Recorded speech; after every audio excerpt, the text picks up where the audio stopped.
మానవులకు 3 రకాల కర్మలు వేదానుసారంగా వారు చేసుకున్నటువంటి ఫలితాన్ని బట్టి వస్తూ ఉంటాయి. అందులో ప్రత్యేకించి తండ్రి మరియు తాత ఇలా పూర్వం నుంచి వాళ్ళ వంశస్థులు చేస్తున్నటువంటి కర్మలు ఒక రకంగా వస్తాయి. ఇక రెండవ కర్మ వచ్చేసి వారు చేసుకున్న ముందు జన్మ పుణ్యము పాపము వాటిని బట్టి రెండవ కర్మ వస్తుంది. అది మంచిదైనా కావచ్చు, వాళ్ళు చేసుకున్న పాపకర్మమైనా కావచ్చు. ఇక మూడవది ప్రస్తుత జన్మలో వాళ్ళు చేసే మంచి పని లేదా చెడు పని.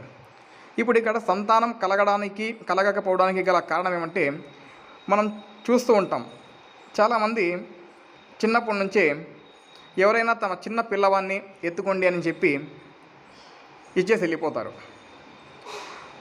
చూసుకోవాల్సిన చిన్న పిల్లవాడిని వీళ్ళు సరిగ్గా చూసుకోకపోవడము, వారిని ఇబ్బంది పెట్టడం, ఇలా చేయడం వల్ల ఆ చిన్న పిల్లల్ని ఇబ్బంది పెట్టిన దోషం తగులుతుందన్నమాట. ఆ కారణంగా వారికి కానీ భవిష్యత్తులో వారి పిల్లలకు కానీ సంతానం కలగకపోవడానికి ఒక కారణం. చాలా వివరంగా చెప్పాలంటే చిన్నపిల్లల్ని హింసించడం వల్ల ఆ చిన్నపిల్లలను హింసించిన కర్మ చుట్టుకోవడం వల్ల కూడా సంతానం కాదు చాలామందికి. ఇక మరొకటి సర్పాలను వేధించడం.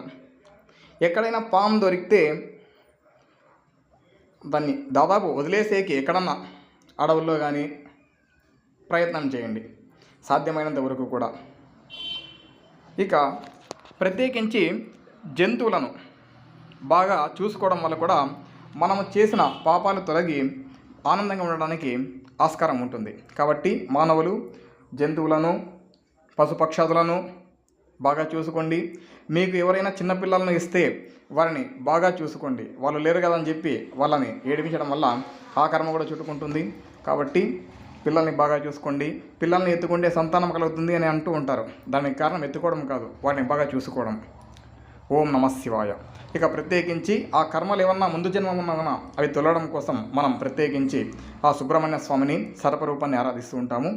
అలా ఆరాధించడం వల్ల కర్మలు తొలగి సంతానం కలగడానికి ఆస్కారం ఉంటుంది. ఓం నమః శివాయ.